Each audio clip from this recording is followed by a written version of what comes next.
बकौल विपक्ष ये संविधान बचाने की लड़ाई है, लेकिन सवाल यह है कि क्या इस धरना प्रदर्शन और इस मार्च से वाकई में संविधान बच रहा है या संवैधानिक संस्थाओं की ही इंटीग्रिटी पर या यूं कहें कि उनके प्रोसेस पर ही ये एक सवाल खड़ा हो रहा है और जनता का अविश्वास पैदा करने की एक कोशिश की जा रही है। हम चर्चा की करेंगे शुरुआत। हर्षवर्धन जी, तस्वीरें आपके सामने हैं। अखिलेश यादव को लांघते हुए हमने दीवारों को पहले भी देखा है, उनकी ये प्रैक्टिस लग रहा है आज इस बैरिकेडिंग को फाड़ने में भी काम आ गई है। नहीं, अखिलेश जी भी चुस्त दुरुस्त हैं, फिट हैं, राहुल जी भी चुस्त दुरुस्त हैं, फिट हैं। ये अच्छा है और लोकतंत्र में प्रदर्शन तो कोई बुरी चीज़ है नहीं, प्रदर्शन तो अच्छा ही है।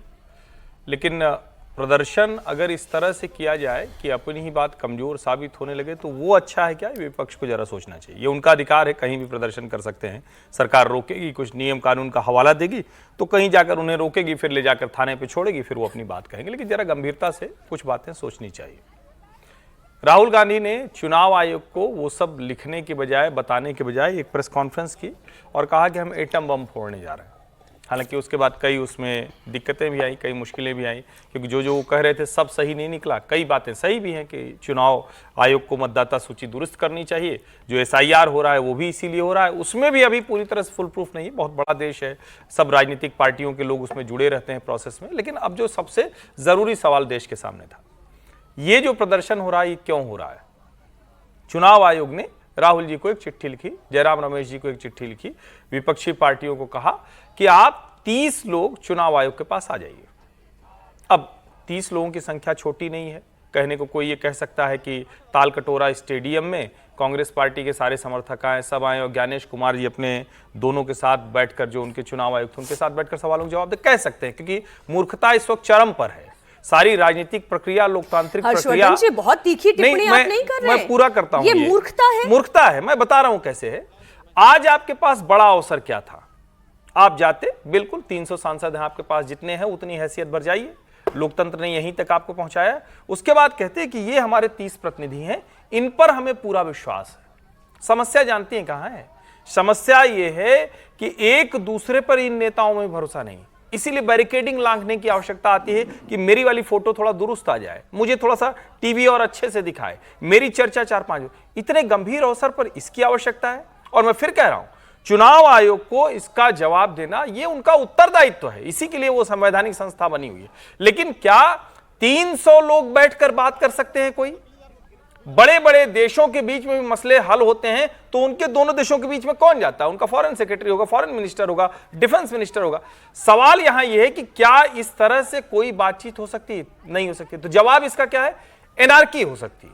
300 लोग एक हॉल में बैठे, आप 3 लोग एनार्की है। मैं इसी बिंदु से नहीं, मैं इसीलिए कह रहा हूं 30 की जगह अगर चुनाव आयोग ने अगर न कहा होता तो मैं कहता कि बिल्कुल दुरुस्त बात है, ये उनका अधिकार है, ये सब करना उनका अधिकार है। लेकिन जब आप 30 की संख्या बुलाएगी, और 30 सांसद बहुत होते हैं भाई, ये बड़े बड़े सांसद लोग जाते अपना पक्ष रखते, लेकिन अब देश को समझना चाहिए कि वो क्या करने जा रहे हैं। ठीक है विजय जी, ये एनार्की पैदा करने की कोशिश है। मैं कांग्रेस पर आती हूँ और एक एक करके सभी सियासी दलों पर हम बात करते हैं। सबसे पहले बात कांग्रेस पार्टी की कर लेते हैं। राहुल गांधी ने कहा कि अब ये दरअसल 1 मैन 1 वोट का विषय है, ये राजनीतिक विषय नहीं है। सवाल ये नहीं है कि केवल सरकार डरी हुई है। क्या सवाल ये नहीं पैदा होता कि आप एक संवैधानिक संस्था की कार्य प्रक्रिया पर इस तरीके से प्रश्न चिन्ह खड़ा कर दे रहे हैं कि देश के प्रधानमंत्री ही पूरी वोट चोरी करके प्रधानमंत्री बन गए हैं? वोट चोरी के लिए बार बार हम लोगों ने चर्चा की, ये एक पॉलिटिकल कमेंट है। 1 मैन 1 वोट में कोई आपत्ति है किसी को? कोई आपत्ति नहीं है। अच्छा, सबके दूसरा, संवैधानिक संस्थाओं पर सवाल खड़े करने पर आपत्ति है। लेकिन जिस तरीके का पॉलिटिकल डिस्कोर्स है उस पर पॉलिटिकल डिस्कोर्स क्या है? क्या है पॉलिटिकल डिस्कोर्स? कि वोटों की चोरी हो रही है, मतलब गड़बड़ हो रही है, यही है ना। और उसको तो मैं ये कह रहा हूँ कि वो जो कह रहे हैं वो 100% हम सही नहीं मानते। मैं कह रहा हूँ 0% मानिए। इलेक्शन कमीशन उसको साफ करता है कि भाई ये जो बोल रहे हैं, राहुल जी बोल रहे हैं, अखिलेश जी, जो भी लोग बोल रहे हैं वो झूठ बोल रहे हैं, गलत बोल रहे हैं, सही तथ्य नहीं है, वो सारी बात है। लेकिन ये सवाल करना, मुझे हैरानी होती है कि हम लोग बार बार ये सवाल करते हैं कि संवैधानिक संस्था पर सवाल कर रहे हैं। अरे यहाँ तो देश में संविधान पर सवाल खड़े करने की व्यवस्था है। जो 120 संविधान संशोधन किए वो संविधान पर सवाल ही तो है। संविधान में संशोधन कब करते हैं? जब आप उस व्यवस्था पर सवाल खड़ा कर रहे हैं। और फिर आपने कहा कि ये ठीक नहीं है, हम इसको बदल रहे हैं। तो जिस देश में संविधान पर सवाल खड़े करने की व्यवस्था हो और संवैधानिक संस्थाओं पर सवाल खड़े करने से इतनी हड़बड़ी क्या है, इतनी परेशानी क्या है? संवैधानिक संस्था की जिम्मेदारी है कि वो उन सारे सवालों का जवाब दे। मैं इस बात से सहमत हूँ कि भाई 300 के बजाय 30 कहा उन्होंने, 30 चले जाते, लेकिन वो 30 तो वहाँ पहुँचते। देखिए, जो असली बात क्या है, जिसे आप अराजकता कह रहे हैं, वो तो यूनिटी है। पहली बार मैं देख रहा हूँ कि इंडिया ब्लॉक यूनिटी तो बहुत जबरदस्त दिखाई थी।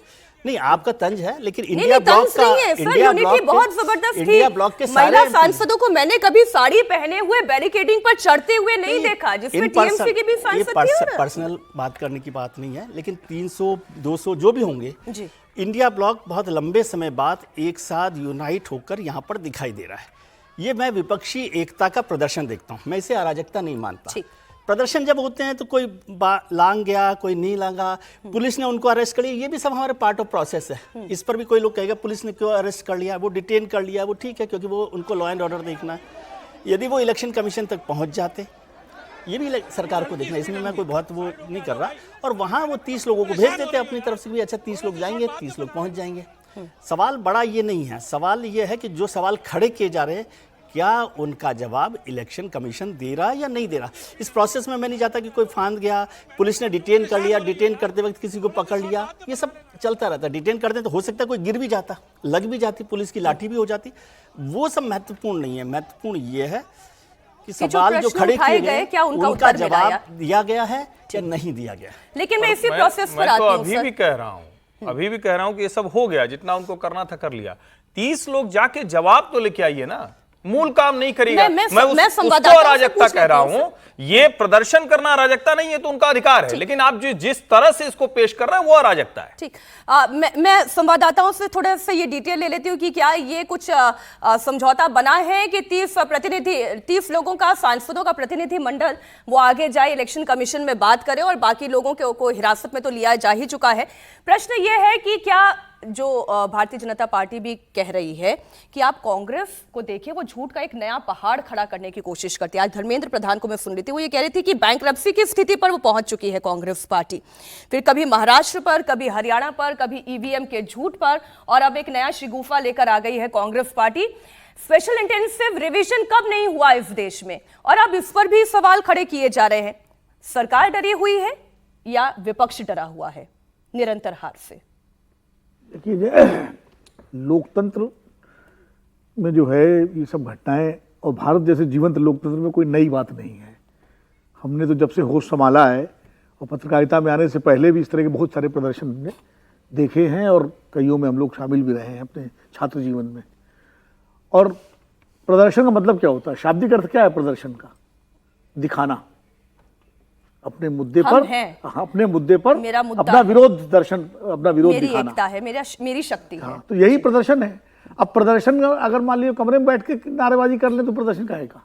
इसीलिए वो सड़क पर उतरे। सड़क पर उतरने के बाद अखिलेश यादव जैसे जो अपेक्षाकृत युवा सांसद हैं, उन्होंने बैरिकेडिंग लांगी। चूंकि अखिलेश जी उत्तर प्रदेश से आते हैं, उत्तर प्रदेश में और बिहार में तो ये बैरिकेडिंग लांघना प्रदर्शनों में बहुत आम बात है जी। तो वो उन्होंने लांगी। मुलायम सिंह जी उनके पिताजी थे, वो भी बहुत आक्रामक प्रदर्शन किया करते थे, हमें याद है। जब अपने उसमें पीछे जो धक्का आ गया था। सवाल ये है कि 330 वाली जो बात है जी, आमतौर पर क्या होता है, चूंकि ये सांसद थे सारे, ये कोई भीड़ वैसी भीड़ नहीं थी जो आ गई हो अचानक और राजा का मॉब हो कि उनको, ये सांसद थे। एक तरीका ये हो सकता था कि कॉर्डन ऑफ करके चलिए, इलेक्शन कमीशन तक चलिए, टोकन वहाँ आप रुक जाइएगा इस जगह, और यहाँ से फिर 30 सांसद आप जाके चुनाव आयोग के अधिकारियों से मिल लीजिए। अगर ये बात हो जाती पुलिस और सीबीआई तो मुझे लगता है शायद मान जाते लोग भी, लेकिन आपने संसद परिसर से बाहर ही उनको रोक दिया, और ये कहा कि 30 आदमी खाली जाएंगे, तो फिर उनका तो पर्पस ही डिफीट हो जाता अगर वो वहीं रुक जाते। वो तो जनता को बताना चाहते हैं ना अपने मुद्दे के लिए हम सड़क पर उतरे हैं, अगर वो वहीं रुक जाते तो ना हम चर्चा कर रहे होते, ना आप ये विजुअल दिखा रही होती। नहीं, लेकिन अगर रोक भी दिया, यहां तक आके इतना हंगामा बढ़ भी गया, प्रदर्शन अगर हम यूं कह भी दे कि कामयाब हो गया, कामयाबी तो तब है ना जब आप इलेक्शन कमीशन तक पहुंच जाते, वो 30 सांसदों का प्रतिनिधि दल अपना मेमोरेंडम सौंप देता। इलेक्शन कमीशन तक पहुंचने कहा दिया उनको? नहीं, 30 सांसदों को तो अभी भी कह रहे हैं ना कि आप आइए। 30 सांसदों का वहां बाकी को रोक करके, अगर उन्हीं 300 को, तो सारे सांसद थे, जिम्मेदार लोग हैं, एक एक सांसद 20-20 लाख लोगों का प्रतिनिधि है वहाँ पर, तो उनको आप ला करके और चुनाव आयोग के बाहर, जब छात्रों के प्रदर्शन, हम लोग जेएनयू में थे, हम लोग खूब प्रदर्शन के, ये जो 7 रेस कोर्स रोड वाला जो चौराहा है, इस गोल मेथी चौक कहते हैं, अब लोग भूल गए उसका नाम, यहाँ तक प्रदर्शन आते थे प्रधानमंत्री घर के बिल्कुल नाके पर, और वहाँ बैठा दिया जाता था और फिर डेलीगेशन लेके अंदर चले जाते थे हम लोग। मैं जब जेएनयू में पढ़ता था हम लोग आए कई बार। तो ये अब प्रदर्शन को, और चूंकि तो सांसदों का प्रदर्शन है, कोई ऐसा नहीं है। दूसरी बात ये है कि भाई हम तो लोहिया जी के अनुयायी हैं। डॉक्टर लोहिया का बड़ा मशहूर कथन है कि अगर सड़कें सूनी होंगी तो संसद आवारा हो जाएगी। तो संसद में जनता के मुद्दों पर बातचीत हो, चर्चा हो, इसलिए सड़कों पर सरकार और व्यवस्था को चिताने के लिए शांतिपूर्ण अहिंसक तरीके से अपनी बात रखने का हक लोकतंत्र में भारतीय संविधान ने दिया हुआ है। बड़ा सीधा सा क्वेश्चन लेकर मैं समीर जी आपके पास आ रही हूं कि जो प्रदर्शन विपक्ष ने किया, ये एक सफल प्रदर्शन कहा जाएगा? नैरेटिव बिल्डिंग की तौर पे भी अगर देखा जाए तो क्या जो नैरेटिव बिल्ड करना चाहते हैं राहुल गांधी, प्रियंका गांधी, संजय राउत, या हम सभी दलों की बात कर लें, क्या कांग्रेस उस नैरेटिव बिल्डिंग को बखूबी कर पाई है? देखिए, मैं 2 चीज़ों का जवाब देता हूँ। आपके प्रश्न का भी जवाब दूंगा। उसके पहले विनोद जी ने जो राम मनोहर लोहिया जी का जिक्र किया है कि संसद सुनी होगी तो सड़कें सुनी होगी, संसद आवारा हो जाएगी। तो आज अभी संसद का सत्र चल रहा है ना, जिस दिन संसद का सत्र चल रहा है, अब संसद में जब आपको सार्थक चर्चा करना चाहिए थे, उस दिन आप सड़क पर अराजकता करने के लिए उतर गए। भाई अभी तो संसद का सत्र 21 जुलाई से 21 अगस्त तक था ना, 21 तारीख के बाद आप चुनाव आयोग के पास चले जाते। आज जब संसद में सार्थक चर्चा का समय चल रहा है, आप जनता के मुद्दे संसद के अंदर उड़ाते हैं, संसद को आप चलने नहीं दे रहे हो। सड़क पर आप जब कहते हो कि चुनाव आपसे कहता है कि 30 लोग को आना है, आप कहते नहीं हम 300 लोग लेकर ही जाएंगे। आपका नेता कौन है? आपका प्रतिनिधि कौन है? कौन चुनाव आयोग से बात करने के लिए आपको नॉमिनेट किया है? क्या विपक्ष ने कहा है कि हमारे विपक्ष जो मुद्दे हैं, जो चुनाव आयोग को एसआईआर को लेकर हमारी आपत्ति है, इसमें हमारी तरफ से नुमाइंदगी ये नेता करने वाला है? राहुल गांधी करेंगे, मल्लिकार्जुन खड़गे करेंगे, अखिलेश यादव करेंगे, या कोई टीएमसी का नेता करेगा, या शिवसेना उद्धव ठाकरे बाला साहब पार्टी का नेता करेगा? आप बताइए ना कि आपका नुमाइंदगी कौन लीडर नेतृत्व कर रहा है? आप सब इकट्ठे होकर चले जा रहे हो और आप कह रहे हो कि हमें सबको जाने की अनुमति मिले। ये तो संभव नहीं है ना। चुनाव आयोग ने आपके तमाम प्रश्नों का जवाब देने के लिए आपको बुलाया कि आप 30 लोग आइए। चुनाव अगर ये कहता कि भाई आप 2 लोग आइए तो समझ में आता कि इतने बड़ा इंडिया गठबंधन है, चुनाव आयोग 2 लोगों को कैसे बुला रहा है? भाई 36 दल आपके इंडिया गठबंधन में है और चुनाव आयोग 30 लोगों को बुला रहा है। जितने दल नहीं, उससे ज्यादा नेताओं को चुनाव आयोग अपनी बैठक में आमंत्रित कर रहा है, 30 लोगों को आमंत्रित कर रहा है। आपके पास स्थिति नहीं है 30 लोगों को ले जाने के लिए। आप हर दल से एक अगर सांसद भी चुन लेते, 26 सहयोगी दलों का, तब भी 26 सांसद आपके पास होते। हालांकि सबके पास सांसद नहीं है, सबके आप प्रतिनिधि भी ले लेते, तो 26 लोग आपके पास थे। जब आपको चर्चा करनी चाहिए चुनाव आयोग के पास, आप सड़क पर हंगामा कर रहे हो कि नहीं हम सब लोग जाएंगे। राहुल गांधी से कह रहे हैं कि आपके पास जो आपत्ति है आप लिख कर दे दो, हम शपथ पत्र दे दीजिए, हम उसकी जांच कराएंगे। आपको शपथ पत्र तो देना नहीं है। चुनाव आयोग आपको मिलने बुलाता है 30 लोगों को, तो आपको 300 लोग लेकर जाना है। लेकिन इस मुद्दे पर भी सर एक डिफरेंट है ना। मैं समाजवादी पार्टी को लेकर आती हूँ अब चर्चा में। हर्षवर्धन जी, आज अखिलेश यादव जब वो बैरिकेडिंग लांघ करके उतरे हैं, तब उन्होंने भी ये बात बोली। उन्होंने कहा कि 18,000 वोट डिलीट की पूरी एक लिस्ट बनाकर हमने इलेक्शन कमीशन को दिया। इलेक्शन कमीशन ने कहा कि आप एफिडेविट दीजिए, तो हमने एफिडेविट भी दे दिया। लेकिन उसका क्या किया इलेक्शन कमीशन ने, ये आज तक पता नहीं चला।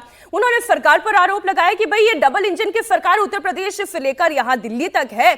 अब सरकार ही अगर वोट कटवाने में शामिल हो जाती है तो फिर हमें तो बैरिकेडिंग लांघनी पड़ेगी। कर्नाटक में वोट कौन सी सरकार कटवा रही थी? सिद्धारमैया जी की सरकार, जिसके बाद लोकसभा चुनाव हुए। और 2022 में आप तो शपथ पत्र देकर बता रहे थे कि हर जगह से वोट कट गए। 24 के बाद आए नहीं आप चुनाव आयोग के पास, जब 37 सांसद आपके हो गए। ये एनार्की फैलाना होता है। आप देश के जिम्मेदार नेता लोग हैं।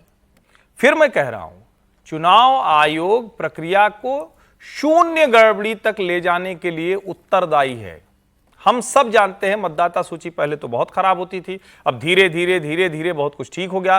बैलेट पेपर के समय में जो चुनाव जीतते थे वो विशुद्ध गुंडागर्दी और झूठ बेईमानी उससे जीतते थे, उसके उदाहरण हैं। ईवीएम पर सवाल खड़ा हुआ, आडवाणी जी ने भी किया था, सब करते हैं, हर प्रक्रिया सुधरती चली जा रही।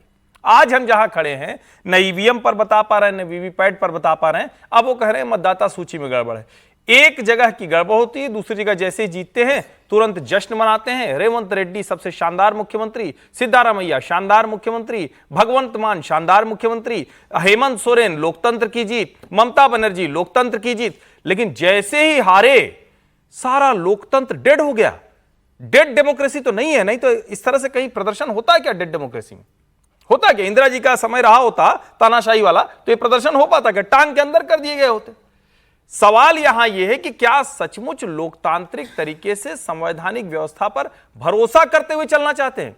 और विजय जी ने अभी बहुत बड़ी बात कही, एक लाइन की थी, निकल गई हो आप लोगों के दिमाग से, तो मैं उसको फिर से बोल्ड में इम्प्रिंट करा देता हूं। उन्होंने कहा हमारे देश में संविधान पर सवाल खड़ा करने की क्षमता है, यह दिया है हमारे संविधान निर्माताओं ने। और हमारे देश का नेता प्रतिपक्ष राहुल गांधी को कहता है कि संविधान बदलने जा रहे हैं। जरा सोचिए दोनों का कितनी बड़ी बात विजय जी ने कही है। 120 बार संविधान बदला गया, इसका मतलब संविधान पर क्वेश्चन मार्क खड़ा किया गया। पूरी संसद उस पर बहस करती है, अमेंडमेंट आता है, संशोधन आता है, और राहुल गांधी लेके घूमते कहते हैं संविधान बदल दिया जाएगा। अच्छा, संविधान अमेंड करने को क्या कहोगे भैया? जरा कुछ बता दो, हम लोग भी हिंदी अंग्रेजी थोड़ा समझ ले। जिस तरीके से, और मैं फिर कह रहा हूं, आपके साथ जनता का भरोसा जुड़ा होगा ना। राहुल गांधी के सवाल जरा सोचिए, हर पार्टी पर एंटी इनकम्बेंसी आती है, भारतीय जनता पार्टी की सरकार पर एंटी इनकम्बेंसी नहीं आती। कमाल भैया, एंटी इनकम्बेंसी नहीं आती तो 99 पे कैसे आ गए थे गुजरात में? उसके बाद आप कुछ कर ही नहीं पाए तो सारे के सारा गड़बड़ हो गया। 2018 में मध्य प्रदेश की जनता ने कांग्रेस को जिता दिया, बहुत कम वोटों से। पूरी की पूरी कांग्रेस पार्टी ही चली गई तो क्या करे जनता? जनता जाए और कहे कि नहीं नहीं सुनो भाई, हमने तुमको वोट दिया था। अच्छा, उसके बाद क्या हुआ? फिर से उपचुनाव हुआ, जो होना चाहिए, जो मैं बार बार कहता हूं कि कोई भी पार्टी बदले। उपचुनाव हुआ, उपचुनाव में कुछ हारे कुछ जीते, लेकिन सरकार भाजपा की बनी। उसके बाद क्या हुआ? उसके बाद जब फिर मौका आया तो इनको लगा अरे कांग्रेस के लोग तो कुछ करते ही नहीं, ये तो एक दूसरे से लड़ते रहते हैं। कमलनाथ, दिग्विजय, जीतू पटवारी, राहुल सिंह, फलाना सिंह, धमाका सिंह, पूरी तरह से निपटा दिया। जनता अपने हिसाब से तय करे या इसलिए तय करे कि भाई गांधी जी, अरे मतलब राहुल गांधी, महात्मा गांधी ने, गांधी जी सत्ता में नहीं है इसलिए गांधी जी को सत्ता में ले आना है, इसलिए हम करें। सत्ता की लड़ाई कैसे करेंगे? सत्ता की लड़ाई। एक बार अखिलेश यादव और रामगोपाल यादव ने कैसे सरकार पर अटैक किया वो आपको सुना देते हैं, फिर इस चर्चा को और आगे बढ़ाएंगे। वोट रोक रहे हैं और जनता का वोट रोक रहे हैं, तो हम जनता का वोट बचाने के लिए कूद रहे हैं। जनता का वोट बचे इसलिए मैं चुनाव आयोग आया हूं। कम से कम चुनाव आयोग उन पे कार्रवाई करे